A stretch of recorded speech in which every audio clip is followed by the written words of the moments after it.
Buenas noches, mi nombre es David Vera y el día de hoy expondremos acerca de ecuaciones de flujos dinámicos a cargo de Laura Rojas, John Mario Sepúlveda, Juan Carlos Rodríguez y mi persona, David Vera. En tabla de contenidos podemos encontrar ecuación para fluidos no reactivos, ecuación de continuidad, ecuación de momentum, ecuación de energía, conservación general, principios generales de conservación, conservación de la masa, conservación del momento lineal, conservación del momento en el momentum, momento lineal y coordenadas cilíndricas y esféricas, conservación de la energía y leyes de conservación generales. Ecuación para fluidos no reactivos. En esto encontramos propiedad P, que esta puede ser cualquiera, como temperatura, viscosidad, presión, entre muchas otras. Y la ecuación está dada sobre el centro, el volumen de control puede ser la propiedad que se está estudiando menos la misma propiedad que sale del sistema más la tasa de propiedad generada en el currículum es igual a la variación del volumen de control. En la ecuación de continuidad encontramos que cuando es igual a la masa del sistema hay un equilibrio entre esta, hay una conservación de energía. Y cuando transformamos aquella ecuación o la expresamos en el teorema de Reynolds, vamos a encontrar la siguiente ecuación, que sería la integral del volumen hasta 1 sobre la derivada parcial de ρ sobre ρ de t por dv más la integral de v hasta 1 por la derivada parcial de ρ por v sobre ρ sobre x por dv igual a 0. Si nosotros quisiéramos tener una partícula en particular, el volumen de control se deforma como si fuera un tipo de una bomba de aire. Encontramos la siguiente expresión y si realizamos la derivada material sobre esta se expresa como de ρ sobre t más ρ por la derivada parcial de v sobre dx e igual a 0. Y si se sustituye este en un fluido incompresible, podemos encontrar la conservación de la masa sobre un volumen de control diferencial. Acá podemos encontrar cómo quedaría relacionada cada una de estas, como la propiedad que se está estudiando menos la que sale igual a cada una de sus componentes. Podemos hallar un cubo en un plano tridimensional y cómo cada una de sus partes está estudiada con sus respectivos puntos y fórmulas. También si dividimos la ecuación por el volumen, como este se deforma como lo dije anteriormente, sabemos que dv es igual a 0 en las coordenadas cartesianas y de una manera exponencial quedaría de la siguiente manera como vemos en la última fórmula. Ecuación de momento.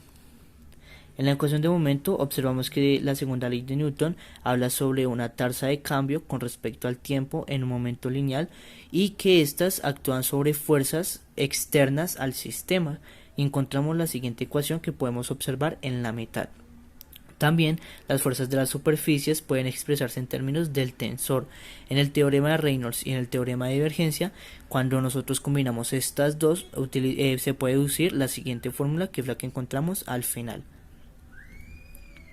Y si el volumen de control no varía en el tiempo, si su volumen de control es fijo, como una pecera puede ser, encontramos la siguiente fórmula que está actuando en diferentes puntos cartesianos y simplificándola queda como la ecuación última que observamos ahí.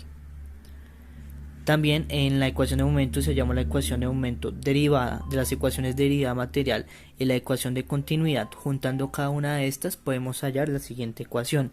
Pero también si separamos la de las tensiones en cada una de los ejes o de los puntos podemos encontrar la siguiente fórmula, que es cada una de la parte de la fórmula en diferentes puntos de los ejes.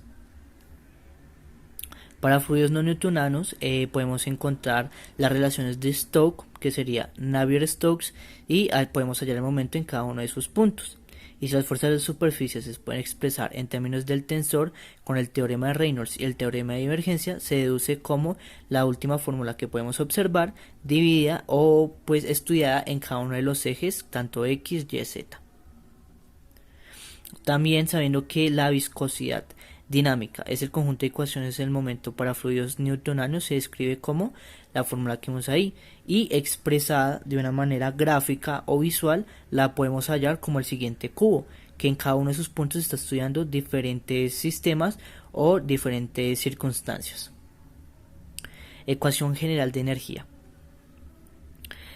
Para esto hay como una fórmula general que hay una razón de aumento que es con respecto al tiempo la energía total almacenada en el sistema más la relación neta de cambio, que es con respecto a tiempo de igual manera, en la adición de energía de transferencia del calor hacia el sistema, es igual a una relación neta del cambio con respecto al tiempo, que da adición a la energía por transferir el trabajo hacia el sistema.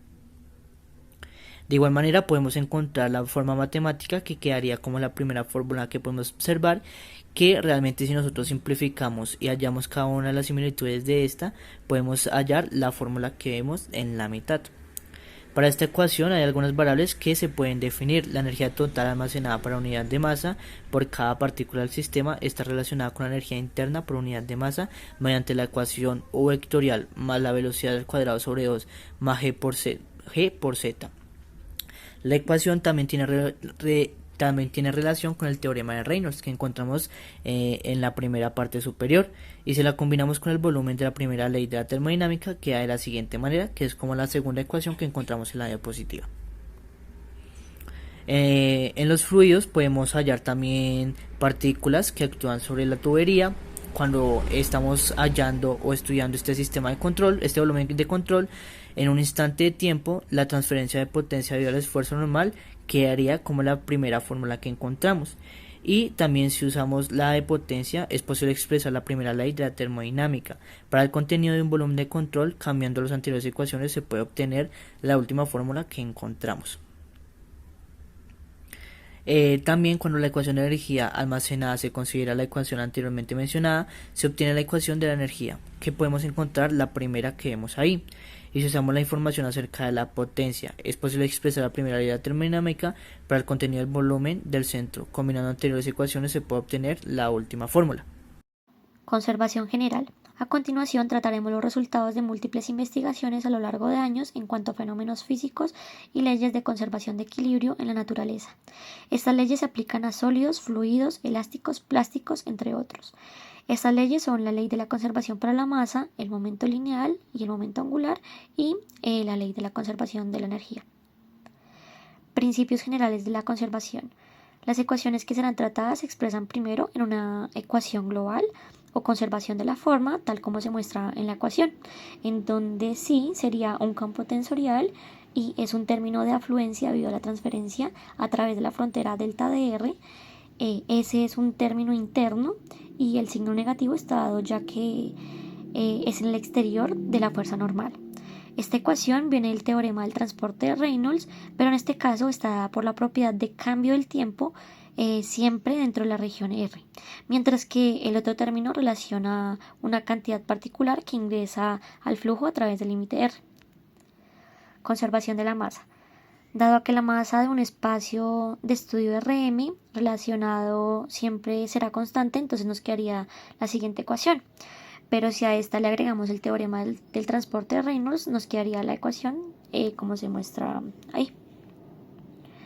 Si podemos observar en la ecuación de la tasa de cambio, la masa en R es igual al cambio de la densidad más la tasa total de masa que ingresa a la región de estudio, lo que quiere decir que la integral común es igual a 0, tal como se muestran en las ecuaciones que ahí se presentan.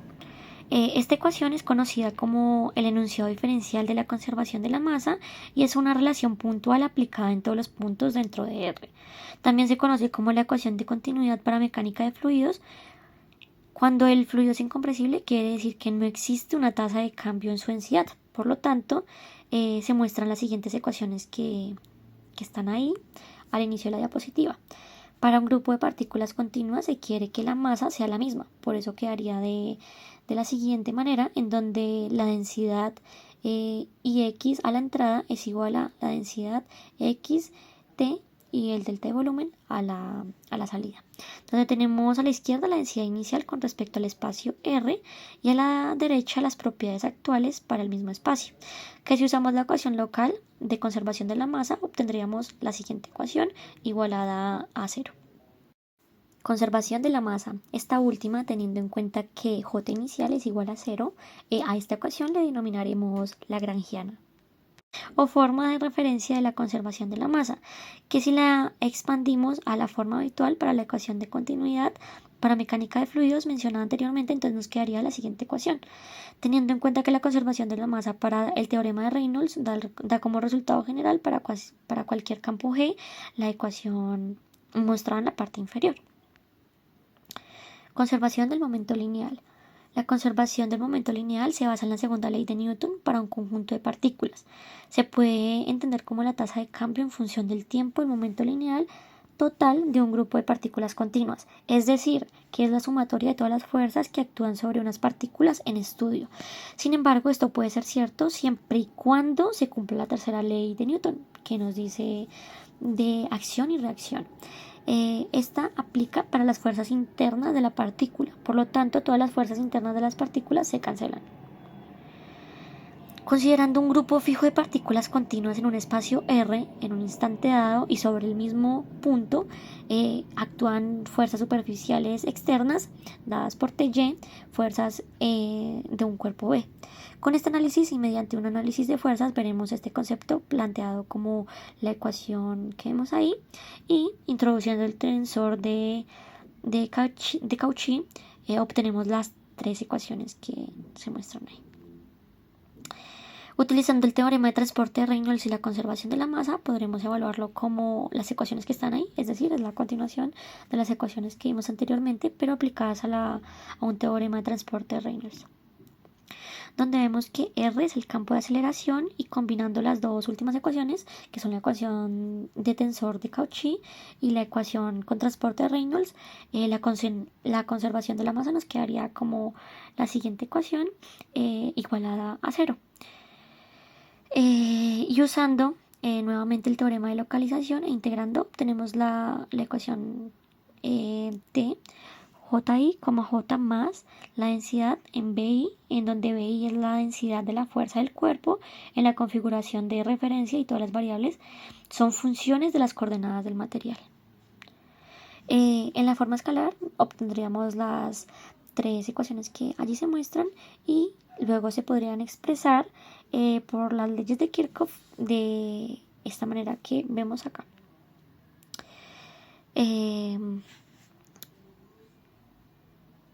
Conservación del momento en el momento. El principio del momento angular es otra forma de la segunda ley de Newton. Para nuestra aplicación y para nuestra teoría de mecánica de fluidos, establece que la tasa de cambio temporal del momento angular total de un grupo de partículas debe ser igual a la suma de todos los momentos externos que actúan sobre el sistema con respecto a un punto arbitrario del espacio. Este concepto vuelve a ser válido siempre que la tercera ley de Newton, donde nos dice que acción es reacción, rija las fuerzas internas entre las partículas y por tanto los momentos de todas las fuerzas internas se anulen entre sí. Así pues, se considera de nuevo un grupo fijo de partículas continuas que ocupan instantáneamente una región en el espacio R y sobre las que actúan fuerzas externas de superficie como la superficie T y fuerzas de un cuerpo como la superficie B, tal como se ha mostrado en situaciones anteriores o temáticas anteriores y se desprecia cualquier cuerpo rígido de pares superficiales. Por lo tanto, se puede escribir nuestra ecuación de la derivada sobre una derivada respecto al tiempo, la integral de nuestro espacio región R por nuestro radio, por presión, velocidad, por un diferencial de volumen. Esto es igual a la integral de nuestra región o zona de estudio por la superficie externa, T mayúscula, por T minúscula, por un diferencial de S, más nuevamente la integral de nuestro espacio R por R minúscula, por PV, que P en este caso es la fuerza del cuerpo, por el diferencial de volumen, donde R es el vector de posición con respecto a un punto arbitrario. R minúsculo, porque R mayúscula es nuestro espacio o nuestra región instantánea que estamos estudiando.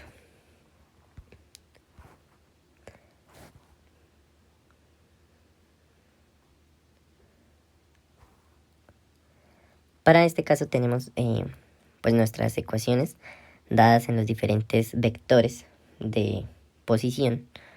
Por lo tanto, pues nos queda, dependiendo del vector de posición, pues nuestra ecuación. Después de derivar e integrar nuestra última ecuación, nos quedaría la integral de la R mayúscula, que en este caso es del espacio, epsilon y jk. Eso quiere decir que está en los tres cuadrantes o las tres coordenadas de nuestro vector: velocidad en j, velocidad en k, presión de la región o del sistema, menos t, que también está en j y k, menos t, que está en i, j, más la presión por la v minúscula, que es la fuerza del cuerpo, que esa fuerza en cuerpo se obtiene o está en la coordenada k del vector, menos la presión por AK, que también se encuentra en nuestro eje coordenado K, por X, que está en nuestro eje coordenado J, por un diferencial de volumen. Esto igual a 0. En este caso, nuestra E es simétrica, entonces I debe ser simétrico. Y esto prueba la simetría del tensor de tensiones de Cauchy. Por lo tanto, la relación de nuestra primera ecuación, donde estaba expresada de forma general, es el resultado de la segunda ley de movimiento de Cauchy. Nuestras ecuaciones anteriores, que son un poco complejas, se les llama notación del movimiento de Cauchy. Esta notación se hace de forma cartesiana para la conservación del movimiento en el momento. Por lo tanto, nuestra relación de ecuaciones de Cauchy es un resultado del equilibrio del momento de impulso. Cabe recordar que este resultado se basa en la suposición de que no hay cuerpos distribuidos ni parejas de superficies. Por lo tanto, se analiza de solamente forma cartesiana. Y para los casos de tensión de Cauchy, donde no haya cargas internas relacionadas en este tema. Interpretación de la conservación de ecuaciones del momento lineal, pero en coordenadas cilíndricas y esféricas. Anteriormente habíamos trabajado coordenadas rectangulares o cartesianas, pero en este caso le vamos a dar el enfoque a coordenadas cilíndricas y esféricas. Estas ecuaciones de Cauchy que se desean enumerar va para una notación directa, y en esta ecuación es la siguiente. La primera es B de t más P de B igual a P de A, donde se utiliza la simetría del tensor de tensiones y los distintos componentes curvilíneos del vector de tracción y el vector de tensiones. Se han definido por la siguiente ecuación, que en nuestro caso sería A multiplicado por X, T igual a un diferencial de volumen sobre respecto al tiempo más la velocidad por un gradiente o por un vector de velocidad.